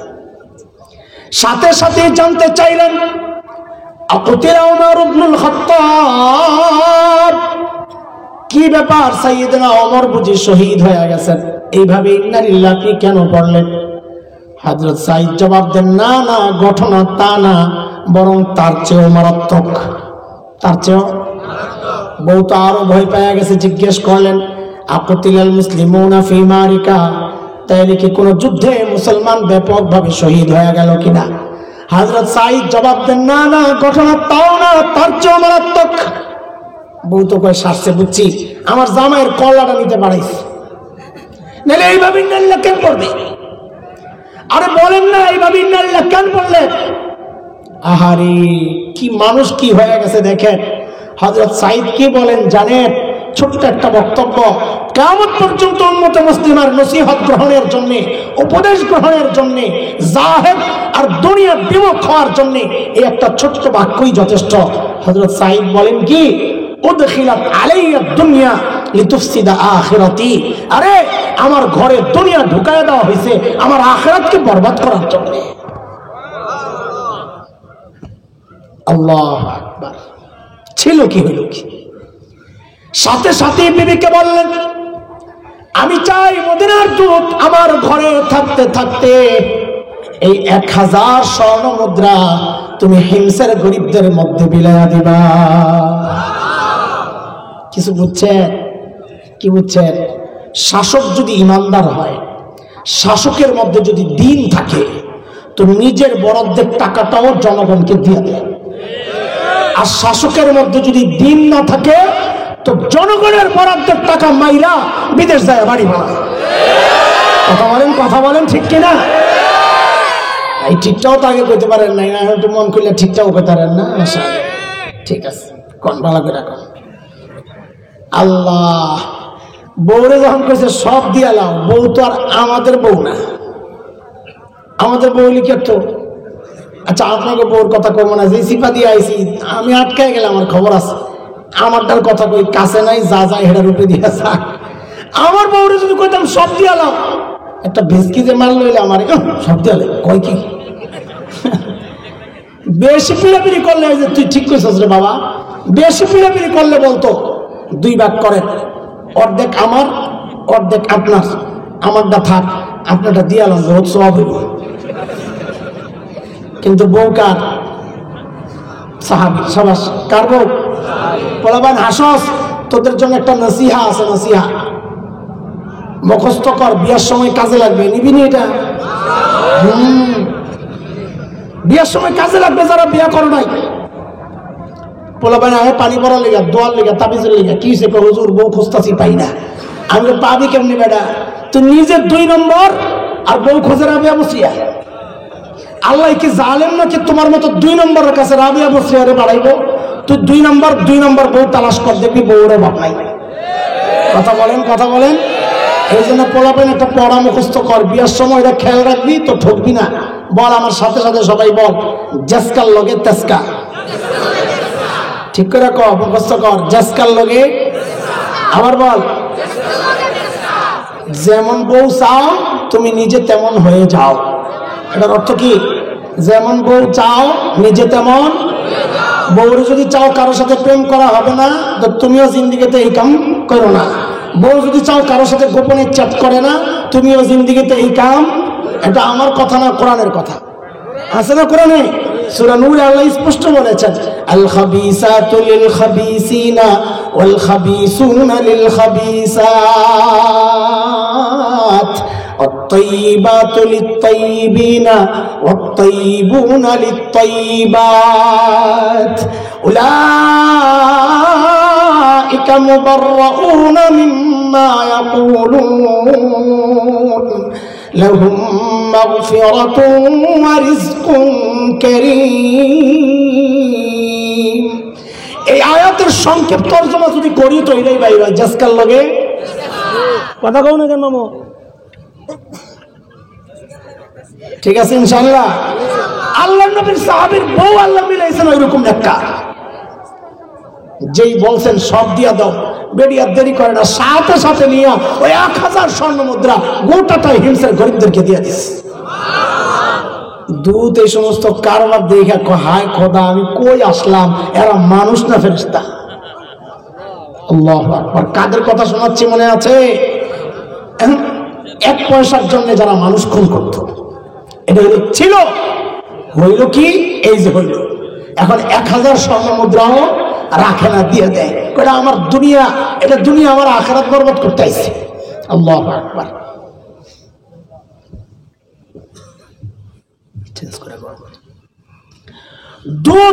দ্রুত মদিনায় যায় হযরত ওমরকে যায় যখন এই ঘটনা শোনাইছে, আল্লাহ, হযরত ওমর তো এমনি আগের থেকে সাঈদের উপর একটু দুর্বল, নেককার মানুষ। এই কথা শুই না এতটা আবেগ আপ্লুত হইছে, হযরত ওমর সাথে সাথে হুকুম করলেন, এই কাফেলা রেডি কর, আমার সাঈদকে দেখতে যাব। আল্লাহু আকবার। এত সহজ না ব্যাপারটা। এখন চাইলেই টিকিট কেটে বিদেশ যায় না মানুষ, এত সহজ না। তখন অনেক কষ্ট কইরা তারপরে যাইতে হইত। সাইয়েদনা ওমরের কাফেলা যখন হিমসে ঢুকে, গোটা হিমস যেন ভেঙ্গে পড়ে। চারদিক থেকে হাজার মানুষ ছোটে ছোটে আসছে। হারি মদিনা থেকে আমাদের আমিরুল মুমিনিন আসছেন, আল্লাহর নবীর শ্রেষ্ঠ সাহাবী ওমর ইবনুল খাত্তাব আসতেছেন এক নজর দেখার জন্য। হযরত ওমর বসা, পাশে সাঈদ ইবনে আমের, সামনে হাজারো মানুষ। হযরত ওমর চিন্তা করলেন, সাঈদকে আমি তো ভালো জানি, কিন্তু জনগণ কি বলে, এই সুযোগে একটু পরীক্ষা করে নেওয়া যাক। অনেক সময় দেখা যায় নেতার কাছে নেতা ভালো, জনগণ দেখতে পারে না, হয় না? এমনই তো দেখছি এতদিন। হযরত ওমর ডাক দিয়া জিজ্ঞেস করলেন, এই হিমসের মানুষ, তোমাদের গভর্নরের বিরুদ্ধে কারো কোনো অভিযোগ আসেনি? থাকলে দাঁড়ায় যাও। বাপ রে বাপ, 5 মাস আগে আপনাদের এলাকায় যদি কেউ কইতো তোমার এলাকার নেতার বিরুদ্ধে কারো কোনো অভিযোগ আছে, অভিযোগ আছে, পাবলিক মাথাটা নিচের দিকে দিয়া কি বলতো, অভিযোগ তো আছে কিন্তু দাঁড়াবো না, এখন দাঁড়াইলে সকালে শুয়ে পড়ানো লাগবে। কথা বলে না? ইসলামী শাসন ব্যবস্থার সৌন্দর্য এগুলা। ওই কোণা থেকে বুড়া দাঁড়িয়ে গেছে, আসো, অভিযোগ আছে। মানুষের নেচার হইল মানুষ দেখা দেখি কাম করে, অনুকরণ প্রিয়। আপনি রাস্তার মাঝখানে দাঁড়িয়ে ঘাটটা ব্যথা করতেছে, এমনি উপরের দিকে একটু তাকায় থেকে ঘাড় ব্যথা করতেছে, দেখবেন কি পাশে দিয়ে যারা যায় অধিকাংশ দাঁড়াইয়া দেখবি আপনি কি দেখতেছেন, হাসে। কথা ঠিক কিনা? এরকম যেই একজন দাঁড়াইছে সাথে সাথে আরো 3 জন দাঁড়াই। হযরত ওমর তো অবাক হয়ে গেছে, আরে কারে দেখতে আইলাম, ওর বিরুদ্ধে দেখি অভিযোগের শেষ নাই। ঠিক আছে দাঁড়াইছে, এখন শোনা তো লাগে। যুবক একটু খেয়াল করে শোনো বাপ, বলেন আপনার কি সমস্যা, দেখেন কি মারাত্মক অভিযোগ। আমিরুল মুমিনিন কারে পাঠাইলেন? এই লোক তো কামেডিলা। কেন? মাসে অফিসে একদিন আসে না। মাসে কয়দিন? চিন্তা করছেন আমরা সপ্তাহে ছুটি কাটাই কয়দিন? কয়েকদিন বলে ছুটি কাটায়। সরকারি চাকরি যারা করেন কথা কর না, কয়দিন? 2 দিন না 2.5 দিন? অর্ধেক বাদ দেন কি জন্য? কয়দিন? আরো কত বন্ধ আছে সুবহানাল্লাহ। এই দিবস, ওই দিবস, দুনিয়া আগমন দিবস, দুনিয়া থেকে বিদায় দিবস, ঢুকা দিবস, পালান দিবস, আরো কত দিবস। আমি তো কই দিবস জন্য বাড়তাছে।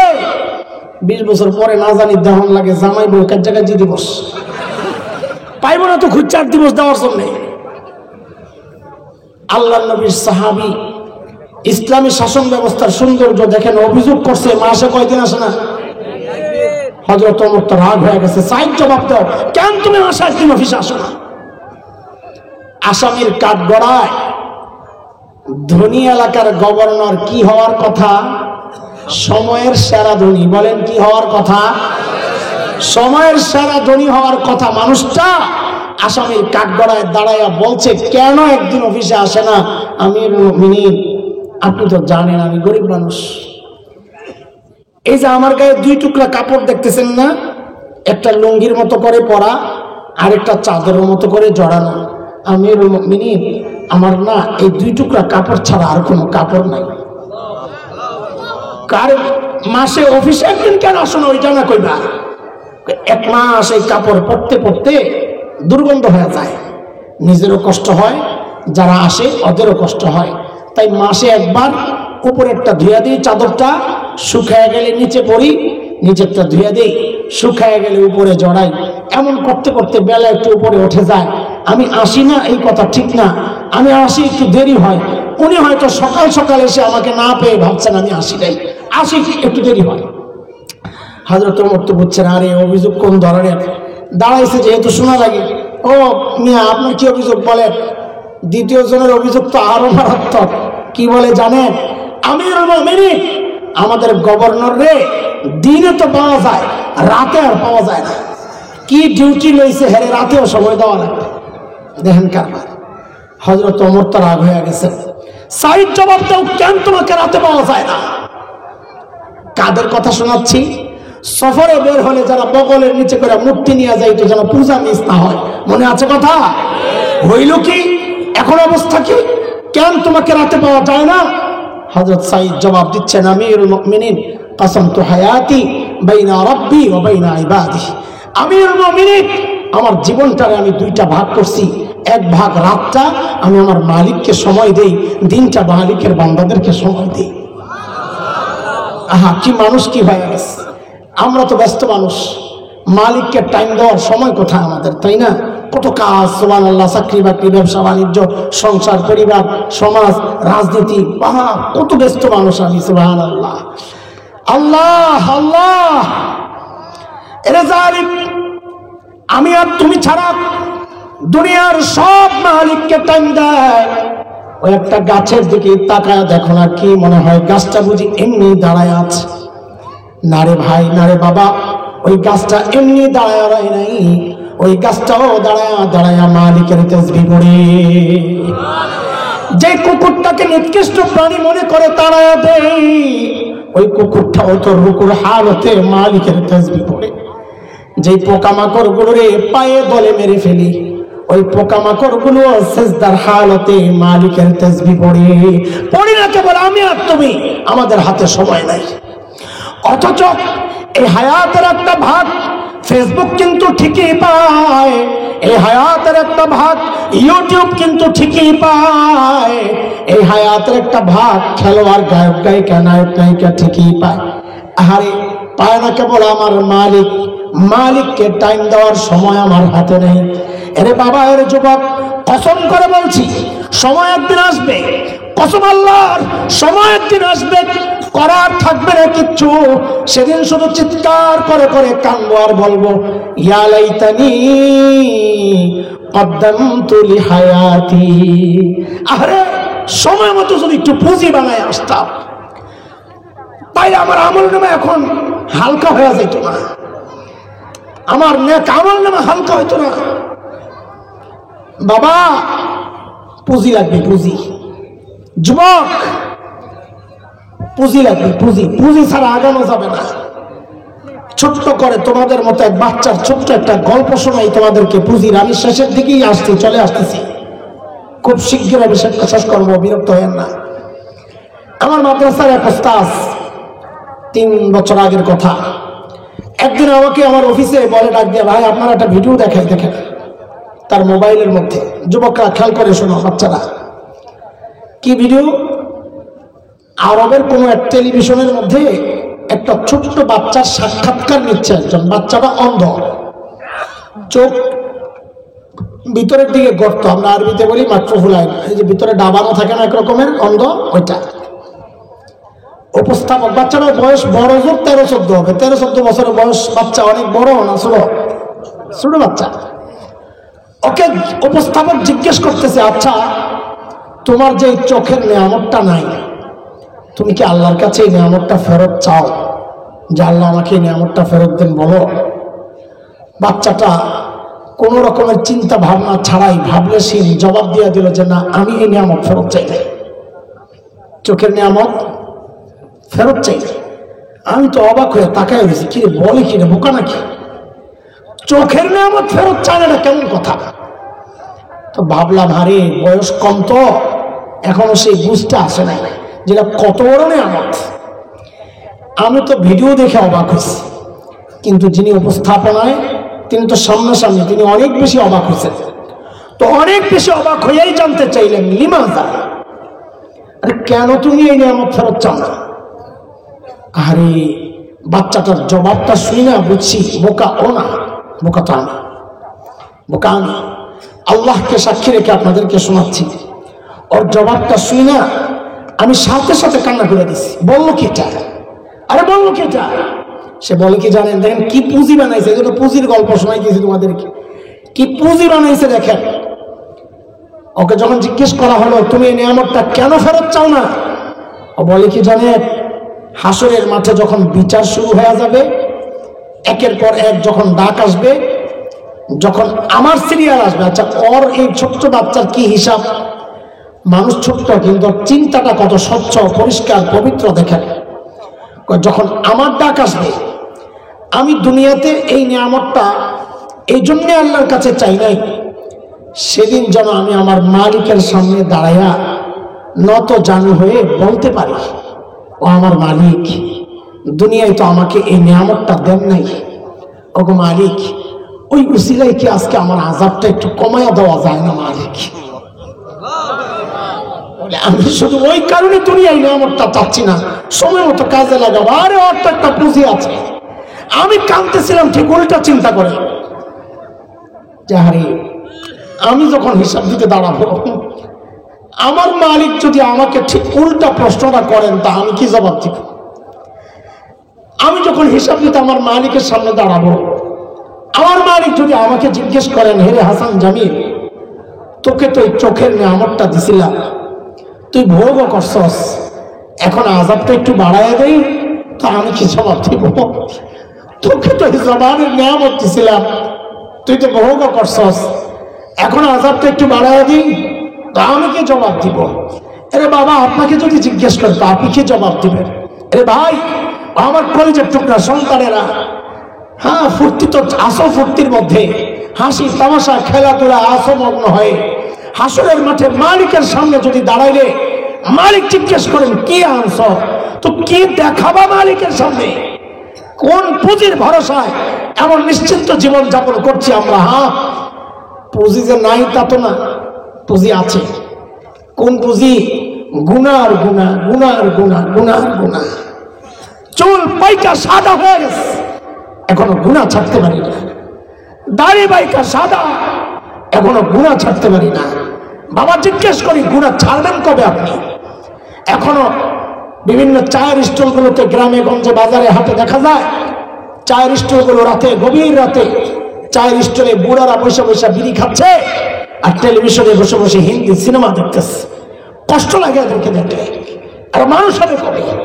হেরে যুবক, তোমরা আবার এমনটা ভেবো না যে আল্লাহ বুঝি তোমাদের চুল আর দাড়ি সাদা হওয়া পর্যন্ত তোমাদেরকে সুযোগ দিবে পুঁজি বানানোর জন্য। না রে বাপ, না। কত বাবাকে দেখছি সন্তানের লাশ কাঁধে নিয়ে যাইতেছে, কখন কার ডাক চলে আসে কে জানে এই মজলিসে এমন কেউ থাকতে পারে তার খবর নাই, সে নিশ্চিন্তে বসে আছে এখানে, অথচ সে জানেও না সে বসে আছে এখানে, কিন্তু তার কাফনের কাপড়টা চলে আসছে দোকানে, তার খবর নাই কখনকার ডাক চলে আসে। আরে কে জানে কালকে খবর পাইতে পারে বয়ান করে গেল মাওলানা হাসান জামিল তো দুনিয়ায় নাই, কখনকার ডাক চলে আসে। এজন্য বলি কি বাবা, পুঁজি কিন্তু লাগবে, পুঁজি ছাড়া আগানো যাবে না। মুহতারাম হাজরিন, কথা বেশি লম্বা হয়ে যাচ্ছে, আমি ছোট করে ফেলতেছি। হযরত সাঈদের প্রসঙ্গটা আর আগাচ্ছি না, এ পর্যন্তই শেষ। যা বোঝানোর জন্য গল্পটা টেনেছিলাম সেইটা আশা করি কিছুটা বুঝাইতে পারছি, যে মানুষগুলো ছিল কি হইল কি, মনে আছে কথা? এবার আপনারা আমাকে জবাব দেন, এই যে পরিবর্তনটা কিসের ছোঁয়া? বলেন সবাই, সবাই বলেন।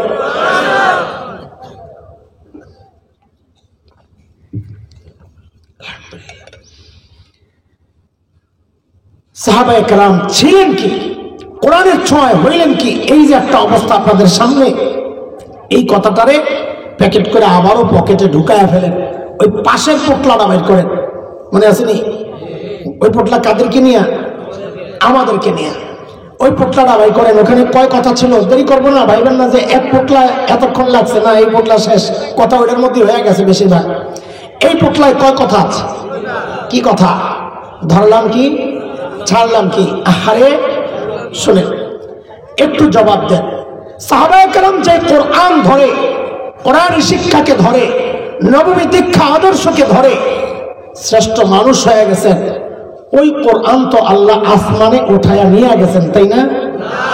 হ্যাঁ, পোলাবান যুবকরা তোমরা বলো, কোরআন আল্লাহ আসমানে উঠায় নিয়েছেন না? আছে, একটু দুর্বল হয়ে গেছে তাই না? পুরান হয়ে গেছে যে, হ্যাঁ, পাওয়ারটা কমে গেছে তাই না? তাহলে আমি একসাথে শুনতে চাই, যেই কোরআন বর্বর আরবকে সর্বশ্রেষ্ঠ মানুষ বানাইছে, ওই কোরআন কি আমাদেরকে সর্বশ্রেষ্ঠ মানুষ বানাতে পারে না? পারে? আমি একটা প্রশ্ন করছি, খুব মনোযোগ সহ শুনে তারপরে আমার সাথে সায় দিবেন। হুজুগে, তালে তালে, আবেগে জবাব দেওয়ার দরকার নাই। আপনারা কি বিশ্বাস করেন এতক্ষণ যা বুঝাইতে চাইছি, কোরআন একমাত্র মাধ্যম? আমি কি বললাম? একমাত্র মানে বুঝেন, শরীক নাই, অন্যতম বলে আমি শরীক বানাই নাই। কোরআন একমাত্র মাধ্যম, যে মাধ্যম মানুষকে সর্বশ্রেষ্ঠ মানুষ বানায়, এটা বিশ্বাস করেন? আমি তো করি। কে কে করি? আমরা সবাই করি, সবাই করি। হাত নামান। এক জায়গায় হাত উঠাইছেন, কোন জায়গায় উঠাইছেন মনে রাখেন।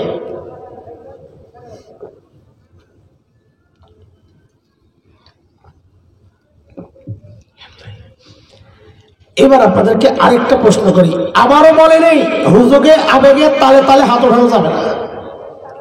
আচ্ছা, আমরা আমাদের সন্তানকে, আপনজনকে সর্বশ্রেষ্ঠ মানুষ বানাতে চাই?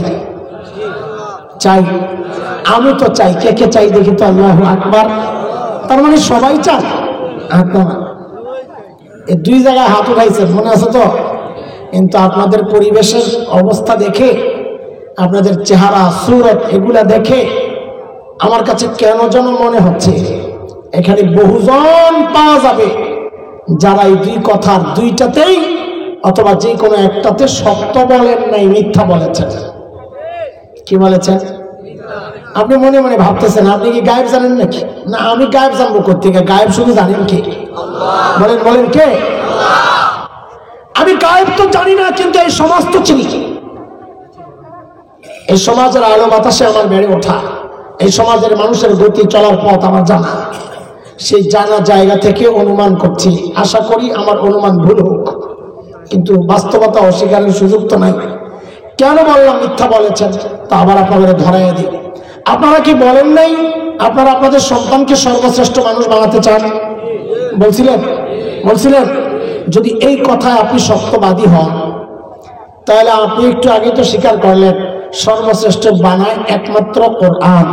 তো আগের কথা সত্যবাদী হইলে সর্বশ্রেষ্ঠ বানাইতে চাইলে আগে যারা দাবি করছেন সর্বশ্রেষ্ঠ বানায় কোরআন, সেই দাবি অনুযায়ী তো সন্তানকে কোরআনী প্রতিষ্ঠান মাদ্রাসায় পাঠানোর কথা ছিল, ওখানে না পাঠাইয়া পাঠাইলেন কোথায়? তার মানে মিথ্যা বলেছেন, টের পাইছেন? আমি আপনাদেরকে লজ্জা দেওয়ার জন্য, খোঁচানোর জন্য কথাগুলো বলছি না, আমি আবারও বলছি, আপনাদের হৃদয়ে আফসোসের আগুন জ্বালাইতে কথাগুলো বলছি। শেষ দুই কথা শোনেন।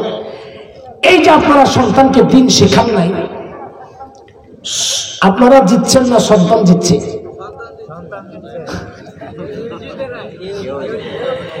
কথাটা আমি এভাবেই বলতে চাচ্ছি, সেটা ভুল হয়। আচ্ছা, আমরা আগে করি। আমরা যে আল্লাহ তাআলা, আমাদেরকে আল্লাহ তাআলা দিন শিখাইছেন মা বাবার ওসিলা, আমাদের মা বাবা যে আমাদেরকে দিন শিখাইছেন, মাদ্রাসায় পড়াইছেন, আমাদেরকে ঠকাইছেন না জিতাইছেন? একটু বুঝে টুঝে কম তো। আমাদের মা বাবা ঠকছেন না জিতছেন? কেন, এটা একটু শোনাই। আপনারা কেন নিজেরা ঠকেছেন, কেন সন্তানকে ঠকাচ্ছেন, ওইটাও শোনাও। আমাদেরটা একটু সংক্ষেপ হবে, নিজের ঢোল তো আর নিজে বিটেই দেরি না বেশি। আমরা কেন ঠকি নাই? আমরা কেন ঠকি নাই? দেখেন, আমি আমার কথাই বলি। আমি যখন ছোট, 6-7 বছর, মুরব্বীরা বলেন আর কি, এখন তো নিজে বুঝি না, আত্মীয় স্বজনরা বলেন, ওস্তাদরা বলেন, ছোটবেলায় আমি নাকি খুব ব্রিলিয়ান্ট ছিলাম, একেবারে যা পড়তাম মনে থাকতো, বুঝতামও সহজে। তো আমরা ধানমন্ডিতে এক বাসায় ভাড়া থাকতাম তখন। তো ওই বাড়িওয়ালার মেয়েরা আমাদের বড় আপাদের সাথে চলতো। তো ওরা আমারে নিয়ে নেয়, স্কুল কলেজে পড়ে, ওরা আমারে নিয়ে নিয়ে আপাদের সাথে যাইতাম। তো ওরা আমারে বাংলা ইংরেজি পড়াইতো, আর অবাক হয়ে যায়, তুই কি জিনিস একবার করে দিলে পেরালাই। তা আমারে যায় বুঝাইতেন, খালাম্মা এই মেধাবী ছেলেটারে নষ্ট করেন না, মেধাবী ছেলেটারে নষ্ট বুঝছেন? কি বুঝছেন? ওই যে আব্বাই সকালে মাদ্রাসায় লয়ে যায়, মাঝে মাঝে একদিন যাই 3 দিন যাই না, ওইটাই যেন তারা চিন্তায় পড়ে গেছে, আরে মেধাবী পড়াটারে নষ্ট করে দিতেছে। এটা দেশ সারা ডাক্তার হইল, বাবারে দেশ সারা ইঞ্জিনিয়ার হইতো। তা আপনাদের কাছে জিজ্ঞেস করি, আমার মা বাবা আমারে নষ্ট করছেন না জিতাই দিয়েছেন? কেন জিতাইছেন? খালি মুখস্থ বলতেছেন। জিতাইছেন এই জন্যে আমরা দুনিয়ার রাজা বাদশাহ হই নাই, হইতেও চাই না, ওদের চেয়ারে বসতেও চাই না। কিন্তু এটা তো এক বাস্তবতা। কোরআনের বরকতে আল্লাহ মানুষের হৃদয়ে আমাদের যে ভালোবাসার, মহব্বত আর শ্রদ্ধা, কোরআনের বরকতে, আমার কারণে না, মানুষের হৃদয়ে আল্লাহ যেটা রেখেছে, আমি হলফ করে বলতে পারি দুনিয়ার রাজা বাদশারা এর ধারে কাছেও নেই। আমার মা বাবা জিতছেন না ঠকছেন বলেন তো? কেমনি জিতলেন? এই যে প্রতিদিন প্রোগ্রাম আসেই লাইয়া, লাগাতার, ছুটি নেই, কোনো সিজন নাই, আমাদের সারা বছর চলছে। এখন এমন কোন দিন যায় আমার মনে পড়ে না যেদিন আমি বলি না রব্বি হামহুমা কামা রাব্বায়ানি সাগীরা। এই যে প্রতিদিন আমার মা বাবা দোয়া পাচ্ছেন, ঠকছেন না দিচ্ছেন? আমি তো আরেকটু পাগলামি করি। আমাদের এই যে দাউদকান্দি বাড়ি, গরিপুর থেকে ভিতরে, বাড়িতে মাদ্রাসা আছে, মাদ্রাসার পেছনে একসময় ওরাও যায় দুষ্টমি করে আসছে আমার বাড়িতে। তো মাদ্রাসার পেছনে মা বাবার কবর, এত ব্যস্ততার মধ্যেও মাঝে মাঝে প্রুত করে দেয়। কি করি যায়, ওই বাচ্চাদের মতো দুইজনের কবরের মাথার মাঝখানে যায় বসি। এখন তো চাইলেই মনটা কাঁদে যে এখন তো চাইলেই মাথায় একটু তেল লাগাইতে পারবেন না, সে সুযোগ তো হারায় গেছে। এখন তো চাইলেই একটু পাউডারে টিপা দিতে পারবেন না। তো কি করি, বসে বসে কিছুক্ষণ কোরআন আল কারীমের তিলাওয়াত করি। করে ওঠার সময় শুধু বলি, ও আল্লাহ, এই যে তোমার কালামের তিলাওয়াত করলাম না, এই মানুষগুলো রুচি নাই, তারা শিখাইছেন তাই পড়লাম।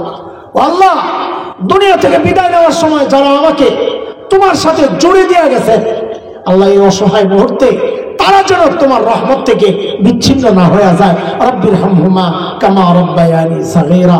বলেন তো ঠিকঠাক মতো আমার মা বাবা নিজেরা আমার দিন শিখায়া নিজেরা জিতছেন না ঠকছেন? রাগ করেন না, আপনাদের হাতে পায়ে ধরি, আপনাদেরকে কষ্ট দেওয়ার জন্য কথাগুলো বলছি না, বারবার বলছি, হৃদয়ে আফসোসের আগুন জ্বালাইতে কথাগুলো বলছি। গর্ব তো করেন কত কিছু লইয়া, আসলে তো নিজেও ঠকেছেন, সন্তানকেও ঠকাইছেন, ঠকাচ্ছেন। কেন? এই কেন ছোট্ট ছোট্ট 3টা জবাব দিয়ে আমি শেষ করে দিব ইনশাআল্লাহ। পত্রিকাওয়ালাদের রিপোর্ট, এটা আমার বলা না, মৌলবীদের কথা না। পত্রিকার কাটিং আছে আমার কাছে, আমি বলে রেখে দিই। পত্রিকাওয়ালাদের রিপোর্ট হচ্ছে, উচ্চ শিক্ষার হার যত বাড়ছে সন্তানের সাথে বাবা মার দূরত্ব তত বাড়ছে। এই কথাটা কি মিথ্যা? দুই উদাহরণ, আমি যেখানে এখন আছি, আমার বাবাও ছিলেন ধানমন্ডিতে সায়েন্স ল্যাবরেটরি। একসময় ঢাকার সব বড় লোকরা তো ওখানেই থাকতেন, গুলশান, বনানী, উত্তর, এগুলো তো পরে হয়েছে। ওই সময়ের এক লোক মারা গেছে, ছেলে আমেরিকার এক ইউনিভার্সিটির প্রফেসর, ডক্টর। বাবার ইন্তেকালের খবর শুনে ছেলে আসা শুরু করছে লাশ হসপিটালে। আসার পর প্রাসঙ্গিক যা আছে কাজ সাইরা জানাজা আমাদের মসজিদে। তো এলাকার মুরব্বীরা আমাকে বললেন, লোকটা তোমার বাবার সাথে চলতেন, জানাজাটা তুমি পড়াইলে ওরা পারিবারিকভাবে একটু শান্তি পাবে। ঠিক আছে। তো আমি গেছি, এমনি সাধারণত অক্তিয়া নামাজে আমার দিকে যাওয়া হয় না, খালি জুমা পড়াই। বাকি বড় হয়েছি এই মহল্লাতেই, আছি ওই মহল্লাতেই। তো আমি নামাজে দাঁড়াবো, এর মধ্যে তাকায়া দেখি ওই ভদ্রলোক বাচ্চাদের মতো হাউমাউ করে কান্না করতেছে। আমি তো অবাক হয়ে তাকায় রয়েছি, কিরে। আমার অভিজ্ঞতা, এই লেভেলের মানুষ যারা অনেক লেখাপড়া করেছে, বিদেশে বিদেশে ঘুরেছে, কেন যেন তাদের দিল শক্ত হয়ে যায়, চোখের পানি শুকায় যায়। কিন্তু এই লোক দেখে হাউমাউ করে কাঁদতেছে।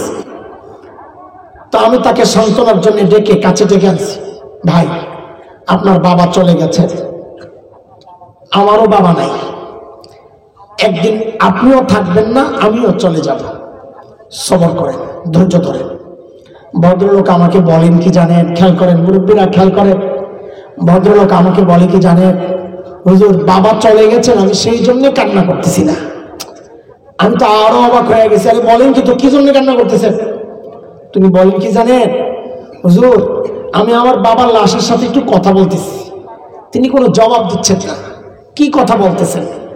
বলতেছি, ও বাবা, আমাকে উচ্চ শিক্ষায় শিক্ষিত করার জন্যে তুমি তোমার জীবন যৌবন শেষ করেছ, সমস্ত রোজগার আমার পেছনে শেষ করেছ, আনন্দকে মাটি দিয়েছ, হয়তো তুমি সফল হয়েছ, আমাকে উচ্চ শিক্ষায় শিক্ষিত করেছ, কিন্তু বাবা এখন আমাকে জবাব দাও, তোমার লাশ সামনে আমি জানাজা পড়বো, ও বাবা এত কিছু শিখাইলা, তোমার জানাজায় কি পড়বো এইটা কেন শিখাইলা না, আমার জবাব দাও।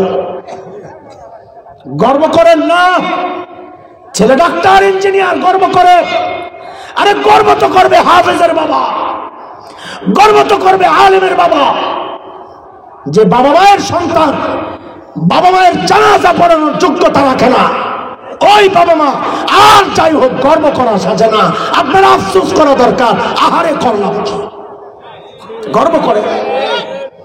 আফসোস এই দুনিয়ায় না করলেও আরেক জায়গায় করবে। সেটা কোনটা জানেন? হাসরের মাঠে। শেষ কথা আমার, এটাই শেষ কথা। যেই সন্তানের ক্যারিয়ার করে নিজের দুনিয়ার ক্যারিয়ারটা আপনি শেষ করেছেন, ওই সন্তান ঠিকই আপনার আখিরাতের ক্যারিয়ারটা বরবাদ করে দিবে। সূরা আহজাবের শেষ দিক পড়ে দেখেন, আল্লাহ কি বলেছেন? সন্তান আল্লাহর আদালতে দাঁড়ায় যাবে, অধীনস্থ কর্মী আল্লাহর আদালতে দাঁড়ায় যাবে, ছোট ভাই বেরাদার আল্লাহর আদালতে দাঁড়ায় যাবে। কি বলবে? আল্লাহর কাছে বিচার দিতেছে, রব্বানা ইন্না আতানা সাদাতানা ওয়া কুবারানা ফাআদাল্লুনা আস-সাবিলা রব্বানা আতিহিম ضعفين من العذاب والعنهم لعنا كبيرا। والله আমার বাবা মা, আমার মুরব্বী, আমার নেতা, আমার অভিভাবক, দুনিয়ায় তাদের কথা শুনেছিলাম, তাদের কথা মতো চলেছিলাম, তারা আমাকে পথভ্রষ্ট করেছে। আমি এখন তাদের জন্য ডাবল শাস্তি চাই। কয় শাস্তি? ডাবল কেন? তাফসীর পরে বুঝেন, এমনি আগে বুঝেন। আমাকে খাওয়ানোর দায়িত্ব ছিল, খাওয়ায় নাই, এক অপরাধ। দুই, বিষ খাওয়াইছে, আরেক অপরাধ। এবার তাফসীর বুঝেন। আমাকে দিন শেখানোর দায়িত্ব ছিল, শেখায় নাই, এক অপরাধ। বদ্দিনই শিখায়া আমাকে নাস্তিকতার থেকে ফেলে দিয়েছে, আরেক অপরাধ। এই দুই অপরাধের কারণে আমি তাদের জন্য আপনার কাছে ডাবল শাস্তি চাই। আপনি তো রহমান রহিম, বান্দার কান্নাকাটি দেখলে মায়া লাগবে, ছেড়ে দিতে পারেন। আমি আজকে ওদের জন্য কোনো মায়া চাই না, কোনো দয়া চাই না। কেন? ওরা দুনিয়ায় আমার প্রতি দয়া দেখায় নাই। ওরা নিজের ছেলে ডাক্তার হবে, ইঞ্জিনিয়ার হবে, ওদের মাথায় সেই মোহ ঘুরেছে, আমার প্রতি দয়া দেখায় নাই, আজকে আমিও দয়া চাই না। বলে তো কি চাও? বলে ওয়ালআনহুম লানান কাবীরা, এদেরকে শুধু রহমত থেকে দূরে না বহু দূরে সরায়া দেন। আহারে, যে সন্তান বলার কথা রব্বির হামহুমা কামা রাব্বায়ানি সাগীরা, ওই সন্তান বলছে ওয়ালআনহুম লানান কাবীরা। যে সন্তান রহমতের দোয়া করার কথা, মাগফিরাতের দোয়া করার কথা, নাজাতের সুপারিশ করার কথা, ওই সন্তান এখন আযাবের সুপারিশ করছে, জাহান্নামে পাঠায়া দেওয়ার সুপারিশ করছে। এরপরেও গর্ব করবেন না? না, আফসোস করার সময় আসছে। আহারে, করলাম কি? আমি বলছি না সন্তানকে ডাক্তার বানায়েন না, আমি বলছি না ইঞ্জিনিয়ার বানায়েন না। এই মাদ্রাসাগুলো আমরা চালাচ্ছি কেন? নিজেদের পেট বাঁচানোর জন্য না, নিজেদের পেট বাঁচানোর বহু রাস্তা আছে। আপনাদের এই সন্তানদের ব্যাপারেই তো আপনারা জানেন, তারা গরিবের ছেলে না, জমিদারের বাচ্চা। মাদ্রাসা চালায় আদের চলার দরকার নাই। কেন কেন করছেন এই কষ্ট? এই মেধাবী ওস্তাদগুলো সব মেধাবী, এই মেধাবী ওস্তাদরা এখানে কেন পড়ে আছে? আপনাদেরকে নিয়ে চিন্তা করার জন্য। আহারে, হাসরের মাঠে যেন আফসোস করতে না হয়, মাথা চাপড়াতে না হয়। আহারে, করলাম কি? এরপরেও যদি আপনারা আগায় না আসেন, আমরা কি করব? বলি কি, পাউরি বিছায়া দেন, সারা পাউরি ধরে চড়াই ধরে কান দিয়ে বলি, ভাই সন্তানকে দিন শিখান, সন্তানকে দিন শিখান। আল্লাহ তাআলা আমাদেরকে যেন আফসোস করতে না হয়, আল্লাহ তাআলা ওইভাবে আমাদের সন্তান, আমাদের পরিবারকে গড়ার তৌফিক দান করেন। আমি কয় পটলা দিছি? পড়া মুখস্থ শোনাইয়া দেন আমারে, আমি আর কিছু করবো না। কয় পটলা দিছি? কয় পটলা? কয় কথা? প্রথম পটলায় কয় কথা? কাদেরকে নিয়ে? সাহাবীদেরকে নিয়ে কয় কথা? ওরা ছিল কি, হইল কি, মাঝখানে ঢুকলো কি? মাশাআল্লাহ, প্যাকেট হারাইয়া যাবো। আবার বাম পাশের পটলায় কয় কথা? ধরলাম কি, ছাড়লাম কি? হারে হয়েছে মুখস্থ তো শেষ। একটা পটলা মাথায় লইয়া যাওয়ার জন্যই বলতেছি, 1 মিনিট লাগলো। আমারে ওয়াদা দেন ইনশাআল্লাহ আমরা সবাই, নিজে এবং সন্তান পরিবার সবাই শুদ্ধ কোরআন শিখবো ইনশাআল্লাহ। ওয়াদা, ওয়াদা ইনশাআল্লাহ। এবং নিয়মিত কোরআন পড়বো ইনশাআল্লাহ। 2, 3 কোরআন অনুযায়ী জীবনকে পরিচালনা করবো ইনশাআল্লাহ। ঠিক আছে ইনশাআল্লাহ। 4 কোরআনওয়ালাদেরকে ভালোবাসবো ইনশাআল্লাহ। যদি দেখেন কোরআনওয়ালাদেরকে, আলেমদের সাথে চললে নেতা নারাজ হয়, দল নারাজ হয়, ওই নেতাও তালাক, দলও তালাক। কয় তালাক? কয় তালাক? হ্যাঁ, 3 তালাক। ধর্মিয়া 3 তালাক তো বৌড়ে দেয়, 100 তালাক। সাবাস, আমার বাপ কইছে ঠিক কথা। এই সমস্ত নেতা করে 100 তালাক, 100 না, যতটা লাগে ততটা, যতবার বিরোধিতা ততবার তালাক, যতবার বিরোধিতা। পারবেন তো ইনশাআল্লাহ। 5 নাম্বার, কোরআনী প্রতিষ্ঠান যেখানেই দেখবো, শুধু এই মঞ্জিল খোলা না, যেখানেই দেখবো কোরআনী প্রতিষ্ঠান, সহযোগিতা মনোভাব নিয়ে পাশে দাঁড়ায় যাবো ইনশাআল্লাহ। ঠিক আছে ইনশাআল্লাহ। কয় ওয়াদা? শুদ্ধ কোরআন শিখবো, কোরআন নিয়মিত পড়বো, কোরআন অনুযায়ী চলবো, কোরআনওয়ালাদেরকে ভালোবাসবো, কোরআনী প্রতিষ্ঠানের পাশে দাঁড়ায় যাবো। ঠিক আছে? 2 পটলা পকেটে, 1 পটলা মাথায়। এইবার থাকলে বসেন, নইলে বাড়ি যান।